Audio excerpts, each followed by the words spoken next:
Order 9 का rule 5 हमारा clearly ये कहता है कि यदि समन तामील डिफेंडेंट को भेजा गया और वो डिफेंडेंट को तामील नहीं हो पाए बाई चांस, यानी कि वो एड्रेस पे मिला नहीं है या फिर उसका एड्रेस ही नहीं मिला सही जगह पे कहाँ रहता है कहाँ है, और वो रिटर्न वापस आ गया समन, तो वादी को 7 दिन के भीतर कोर्ट को बताना पड़ेगा आवेदन दे के कि भाई वो तामील नहीं हुई है, आप दोबारा तामील करिए समन की। तो ये आपको 7 दिन के भीतर कोर्ट को बताना पड़ेगा, ठीक है। तो अगर 7 दिन के भीतर तुम आवेदन नहीं करते हो तो उस केसेस में उस प्रतिवादी के अगेंस्ट में जिसके अगेंस्ट तामील नहीं हो पा रही है, खारिज करने का आदेश कर देगा न्यायालय।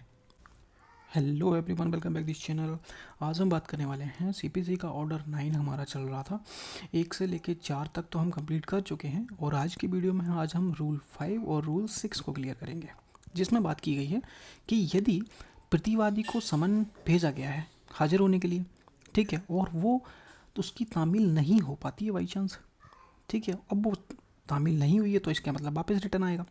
अब रिटर्न आएगा तो जो वादी है, वादी को न्यायालय में एक आवेदन देना पड़ेगा कि भाई जो तामील भेजी गई थी उसकी तामील नहीं हुई है समन की, अब उसको दोबारा समन भेजा जाए। और वो आवेदन आप मतलब कि उस आवेदन द्वारा एक रिक्वेस्ट कोर्ट को नहीं देते हो 7 दिन के अंदर, तो आपका सूट है जो है वो डिसमिस कर दिया जाएगा। समझते हैं क्या है मैटर, ठीक है।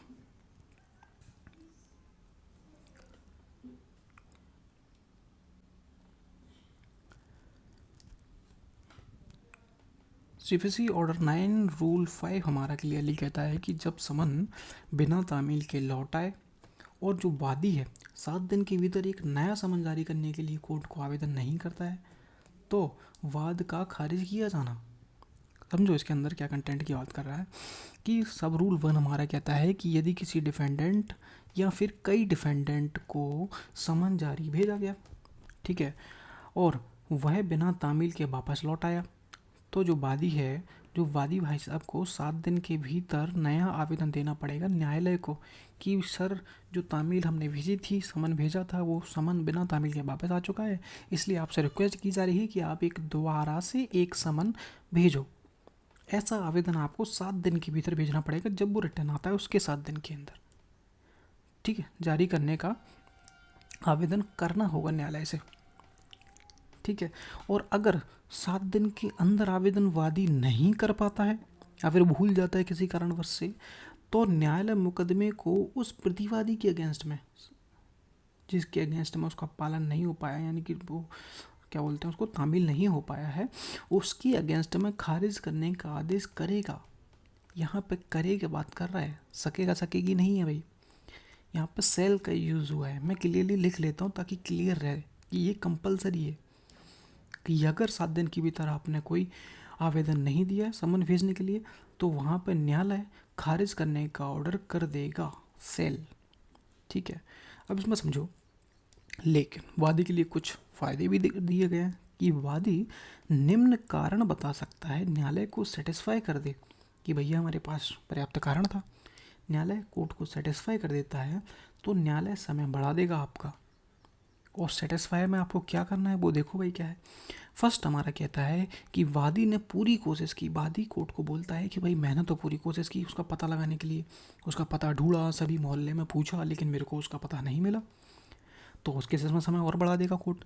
सेकंड हमारा कहता है कि डिफेंडेंट जानबूझकर समन प्राप्त करने से बच रहा है, यानी कि वादी कोर्ट में एक आवेदन में लिखता है कि प्रतिवादी जो है जानबूझकर भागने की कोशिश कर रहा है कि उसे समन ना लेना पड़े, तो इस कारण से कोर्ट समय बढ़ा देगा कि आप फिर से कोशिश करो। थर्ड हमारा कहता है कि अन्य कोई रीज़न हो सकता है, सफिशिएंट कारण, तब भी समय कोर्ट बढ़ा सकता है, अतिरिक्त समय दे सकता है, ठीक है। सब रूल 2 देखो इसका, सब रूल 2 कहता है कि यदि मुकदमा खारिज हो जाए, ठीक है, तो वादी को नया वाद दायर करने का अधिकार होता है, ठीक है, लेकिन जो आप नया सूट फाइल करोगे वो लिमिटेशन के अंतर्गत होना चाहिए। मतलब क्या कह रहा है, मतलब ये है कि आपका कोर्स ऑफ एक्शन यहाँ अराइज हुआ, ठीक है, आपने कोर्ट में केस इस तारीख को कर दिया, ठीक है, अभी लिमिटेशन चल रही है आपकी यहाँ से, ठीक है, कोर्ट में आपने उसका को सूट फाइल कर दिया, अब वो सामान गया, सामान भेजा गया पार्टियों को, लेकिन वो नहीं आए, उस कारण से आपका जो सूट है डिसमिस हो गया। फिर आपके पास अधिकार है कि आप दोबारा सूट फाइल कर सकते हो, तो आपने जब दोबारा सूट फाइल करोगे तो वो क्या है, लिमिटेशन के अंदर ही होना चाहिए, ऐसा नहीं कि लिमिटेशन के बाहर निकल जाए तब आप सूट फाइल करोगे तो वो एंटरटेन नहीं किया जाएगा, यानी कि लिमिटेशन के भीतर ही होना चाहिए वो। आया समझ, कॉज ऑफ एक्शन अराइज हुआ है उसके दिन से लिमिटेशन के अंतर्गत होना चाहिए। ठीक है, रूल 2 बस इतना ध्यान रखना। इसका एग्जाम्पल समझो, पूरा रूल क्लियर हो जाएगा। राम ने श्याम के खिलाफ सूट फाइल किया, अदालत में श्याम को समय जारी किया गया, लेकिन श्याम के गलत पते की वजह से समन वापस आ गया। अब यदि राम जो है 7 दिन के भीतर नया समन करने के लिए आवेदन कोर्ट को नहीं करता है, यानी कि कोर्ट को उसको बताना पड़ेगा ना भाई कि आपका समन जो आपने भेजा था वो समन तामील उसको नहीं हुआ है सही तरीके से, तो मैं आवेदन देता हूँ कि आप दोबारा कोशिश करें। तो ऐसा आवेदन आपको कोर्ट को देना पड़ेगा 7 दिन के भीतर। इतना याद रखिए 7 दिन को उसको गांठ बांध लीजिए। पहले ये था 1 महीना, इससे पहले 3 महीने का समथिंग था, तो अमेंडमेंट होते रहते। ठीक है, तो अब ये प्रेजेंट में 7 दिन है। ठीक है, तो 7 दिन के भीतर आवेदन करना पड़ेगा। और यदि राम अदालत को बता दे कि उसने श्याम के पते का पूरी तरह से पता लगाने की कोशिश की थी लेकिन तब भी वो उसके पते तक नहीं पहुंच पाया है, तो न्यायालय समय बढ़ा देगी वादी के लिए कि आप फिर से कोशिश करना, फिर से पता लगाओ कहाँ रहता है। ठीक है, तो उस केस में समय बढ़ा दिया जाएगा। आ गया होगा रूल 5 समझ में, इसमें कोई डाउट नहीं होना चाहिए। ठीक है, एक बार और समझ लीजिए। ऑर्डर 9 का रूल 5 हमारा क्लियरली ये कहता है कि यदि समन तामील डिफेंडेंट को भेजा गया और वो डिफेंडेंट को तामील नहीं हो पाए बाई चांस, यानी कि वो एड्रेस पर मिला नहीं है या फिर उसका एड्रेस ही नहीं मिला सही जगह पे कहाँ रहता है कहाँ है, और वो रिटर्न वापस आ गया समन, तो वादी को 7 दिन के भीतर कोर्ट को बताना पड़ेगा आवेदन दे के कि भाई वो तामील नहीं हुई है, आप दोबारा तामील करिए समन की। तो ये आपको 7 दिन के भीतर कोर्ट को बताना पड़ेगा। ठीक है, तो अगर 7 दिन के भीतर तुम आवेदन नहीं करते हो तो उस केसेस में उस प्रतिवादी के अगेंस्ट में जिसके अगेंस्ट तामील नहीं हो पा रही है खारिज करने का आदेश कर देगा न्यायालय। ठीक है, और यदि कोर्ट को तुम जो वादी है कोर्ट को सेटिस्फाई कर दे कि भाई मैंने पूरी कोशिश की लेकिन वो तब भी उस एड्रेस पे मैं उसको पता नहीं लगा पाया, तो कोर्ट आपका समय बढ़ा देगा। सेकेंड हमारा कहता है कि जानबूझकर समय बचने के लिए, समन से बचने के लिए प्रतिवादी ऐसी कोशिश कर रहा है, तो उस केसेस में वादी को समय दिया जा सकता है कि आप फिर से कोशिश करो। ठीक है, थर्ड हमारा कहता है कि अन्य कोई सफिशिएंट रीजन हो सकता है जिससे अतिरिक्त समय वादी को दिया जा सकता है कोर्ट के द्वारा। सब रूल 2 हमारा क्लियरली कहता है कि जो आप नया सूट फाइल करोगे वो लिमिटेशन के भीतर करना, ये नहीं है कि लिमिटेशन निकल जाए उसके बाद करोगे, ऐसा नहीं चलेगा।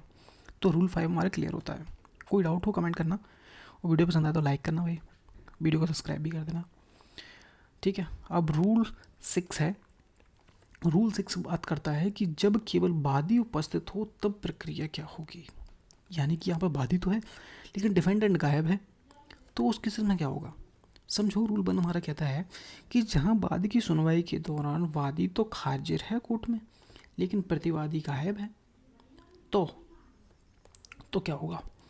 यदि समन तुमने सही तरीके से करी है, यानी कि रूल हमारा बोलता है कि यदि आपने समन सही तरीके से भेजा है, उसके घर पे भेजा है, उसको तामील हुई है और यह साबित हो जाता है कि समन सही तरीके से विधिवत रूप से प्रतिवादी को भेज दिया गया है, तो न्यायालय उस केसेस में एक्स पार्टी एक पक्षीय सुनवाई का आदेश कर सकता है कि अब जो मैटर सुना जाएगा वो एक्स पार्टी सुना जाएगा, तुम भले ही मत आओ लेकिन सुनवाई तो चलती रहेगी अब। लेकिन कंडीशन क्या है कि वो तामील सही तरीके से हो चुकी हो, ये नहीं है कि वो मिला ही नहीं हो घर पे या फिर वो वहाँ रहता ही नहीं हो। विधिवत रूप का मतलब है कि वो वहाँ रहता हो या फिर उसको खुद को दिया, उसकी फैमिली में किसी और को दिया समन, मतलब कि उस तक पहुँच जाए बात, सीधी बात है। बी हमारा कहता है कि यदि समन विधिवत तामील नहीं हुआ है, तामील ही नहीं हुआ विधिवत तरीके से, तो क्या होगा। तो क्या है, और यह साबित नहीं होता है कि समन सही तरीके से तामील हुआ है, तो न्यायालय फिर से समन जारी करने का आदेश दे देगी। क्योंकि अगर विधिवत तामील हुआ ही नहीं है तो हम एक्स पार्टी कैसे कर सकते हैं, सामने वाले को बताना ज़रूरी है कि आपके अगेंस्ट में सूट फाइल चल रहा है। तो अगर तामील नहीं हुई है तो दोबारा कोशिश करेंगे समन भेजने की, जब तक वो विधिवत नहीं हो जाता तब तक तुम एक्स पार्टी करोगे नहीं।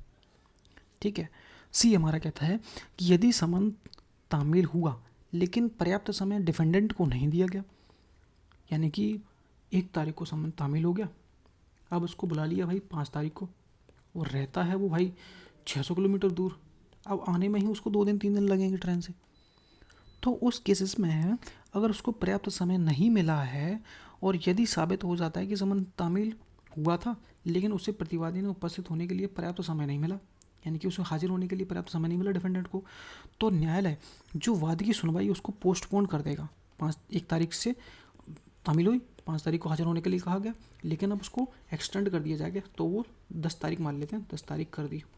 ठीक, अब आपके पास पर्याप्त समय है, आप आ जाइए। तो पोस्टपोन कर सकती है और प्रतिवादी को नई तारीख दे सकती है। अब सब रूल हमारा 2 कहता है कि यदि तारीख तामील सही समय पर ना होने का जो रीज़न है वो वादी की गलती है, तो न्यायालय उस केसेस में वादी को स्थगन के कारण जो खर्चा हो रहा है उसको भरपाई करने का आदेश दे सकती है। किसको? वादी को, यदि वादी की गलती के कारण।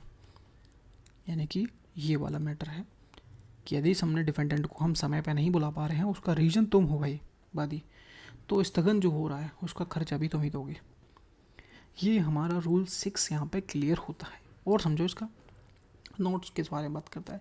इसमें मैंने लिखा है एक चीज़ और कि कितनी बार समन भेजना पड़ेगा कि हम उसका एक्सपर्ट किया जा सकता है। तो इसको समझो कि यदि सीपीसी में ऐसा कोई प्रोविज़न नहीं दिया गया है, ऐसा कोई नंबर बताया ही नहीं गया है कि 2 बार होगा या 3 बार होगा, ठीक है। लेकिन सामान्य जनरल प्रोविज़न कहते हैं, सामान्यतः क्या होता है कि जब तक समन विधिवत तामील नहीं हो जाता, यानी कि सही तरीके से डिफेंडेंट को जानकारी नहीं हो जाती कि मेरे अगेंस्ट में सूट चल रहा है, तब तक समन भेजा जाएगा, तब तक भेजते रहोगे जब तक उसको पता नहीं चल जाए। और विधिवत तामील होने के बाद भी नहीं आता है, यानी कि उसको पता चल गया कि मेरे अगेंस्ट में सूट चल रहा है और फिर भी नहीं आता है, तो एक्स पार्टी किया जाएगा। उसके बाद एक्स पार्टी होगा, सामने वाली पार्टी को पहले बताना ज़रूरी है, ठीक है। नोट हमारा कहता है वही है कि अगर तामील तुमने सही तरीके से कर दी तो एक्स पार्टी हो जाएगा, और तामील नहीं करी सब सही तरीके से तो दोबारा समन भेजोगे सामने वाले को। और अगर पर्याप्त कारण समय नहीं दिया डिफेंडेंट को तो नई तारीख दे देंगे पोस्टपोन करके उसको, ठीक है। और अगर वादी की गलती के कारण जो डिफेंडेंट को समन सही तरीके से नहीं मिल पाया है तो अदालत वादी को नुकसान का भरपाई कॉस्ट देने का आदेश कर देगी कि उस दिन जो पोस्टपोन हो रही है डेट तो तुम्हारी गलती से हुई है, तो उसमें पोस्टपोन करने के लिए जो खर्चा होगा उसको खर्चा भुगतान करने के लिए वादी को कहा जाएगा। इसमें कोई कन्फ्यूज़न हो नहीं सकती भाई मेरे हिसाब से। फिर भी आपको कन्फ्यूज़न है तो आप कमेंट करिए, मैं रिप्लाई दूंगा आपको 2 घंटे के अंदर अंदर। वीडियो पसंद आए वीडियो को लाइक करो, चैनल को सब्सक्राइब करो। कोई कन्फ्यूजन बहुत ज़्यादा इंपॉर्टेंट है भाई, ये एन एग्ज़ाम में देखा है भाई, एक क्वेश्चन गलत होते हुए। अब मैं कोशिश कर रहा हूँ कि एक भी क्वेश्चन गलत नहीं होगा भाई। नंबर्स याद रखो आप, 7 दिन के अंदर अंदर, पहले समय था वो बात की बात होगी।